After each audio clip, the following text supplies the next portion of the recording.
Okay, we're on part 25 of this book here, Prevent and Reverse Afib and CHF by me, Pete Rogers. We're on page 140. We're going to talk a little bit today about nitric oxide, blood sludge, rouleau formation, and the relevance of hematocrit and menstruation to atherosclerosis. Okay, so this right here is the dietary nitric oxide pathway. And the people you hear the most talking about this is like Nathan Bryan and Dr. Caldwell Esselstyn. So what is this about? When you eat the greens, they come in as nitrates. That's nitrogen connected to 3 oxygens, all right? Then on your tongue, you got these bacteria that convert them to nitrites. That's N with 2 oxygens, nitrite.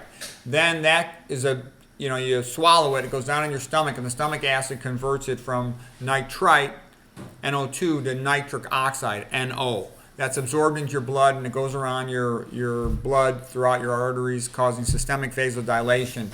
And that's very healthy for you. That's why you don't want to use fluoride toothpaste or fluoride mouthwash, because it kills the bacteria on your tongue.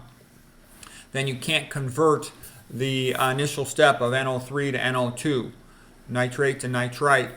So that'll increase your risk of hypertension. So yes, using antibacterial mouthwash will increase your rate of hypertension, because the nitric oxide lowers blood pressure.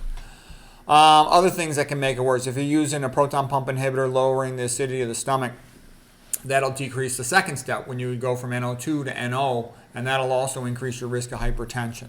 Okay?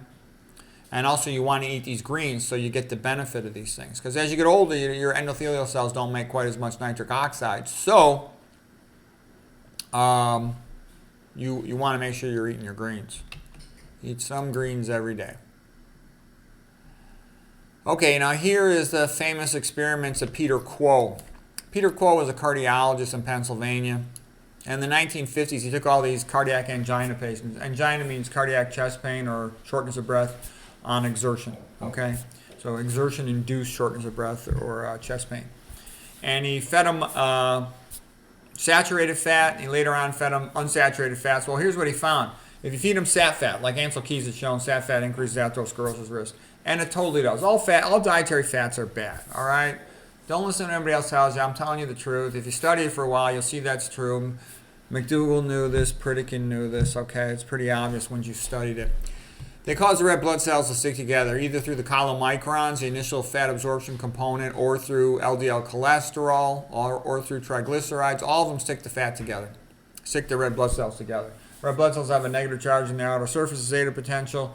The fat being positively charged, he'll have a mechanism to stick all these things together. So what he found was he would check their blood lipids every 30 minutes after feeding them the high-fat meal. Peak lipemia was about 3 hours to about 7 or 8 hours with the sat fat, but with unsaturated fat, meaning PUFAs, cooking oils, omega-6 fats, it would stay with the red blood cells sticking together a more prolonged amount of time, more prolonged blood sludge. And at that peak lipemia is when they'd be most likely to have chest pain episodes. He's lucky he didn't have him have a myocardial infarction and die. Okay. Nowadays, you wouldn't get that approved by IRB, Institution Review Board, for research approval. Okay, we knew Ansel Keys. Ansel Keys, by the way, was a good researcher. He told the truth. The reason they try to discredit him and demonize him is because he told the truth. Sat fat, big meat don't want that. In the 1960s, people were overly enthusiastic about omega-6s, and so it was useful to prove that. Ray Rosenman and Meyer Friedman did a lot of these experiments showing that omega-6 cooking oils were a disaster. Okay, Quo also showed that when the blood is thick from the sat fat, for example, 15 to 20% drop in oxygen delivery to tissues. Roy Swank once measured a 30% drop in the oxygen delivery in the brain of a hamster after eating a high sat fat meal. Okay. What I meant to show you here too, sorry about this, I got to scroll back up to that slide. This green line where there's no sat fat, you don't ever get the blood sludge. That's what you want. You don't get the red blood cells sticking together. The red blood cells sticking together means they're more prothrombotic, more inclined to clot.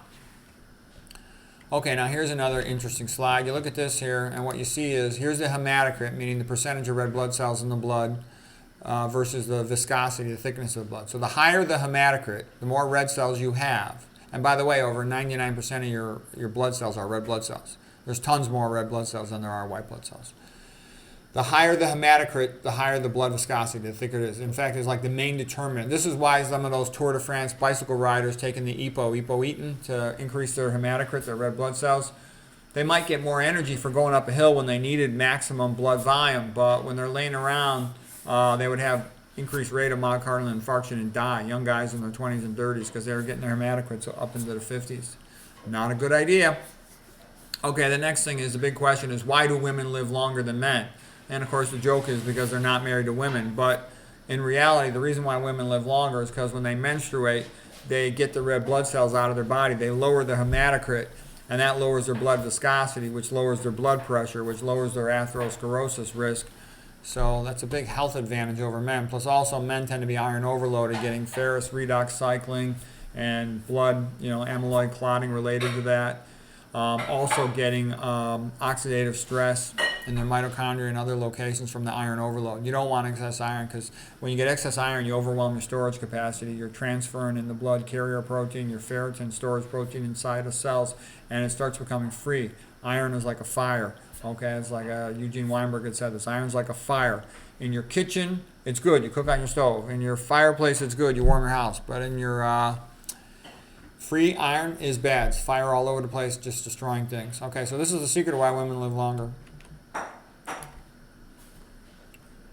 Okay, here's another thing. When you eat the high-fat meal, you can see it in the blood. If the blood becomes radiopaque. You can see they showed the live specimen tubes in the movie Game Changers about vegan diet and sports, but you can see it. Normally the plasma in a test tube of blood is going to be translucent. You can see through it, but it'll become opaque with a high-fat meal.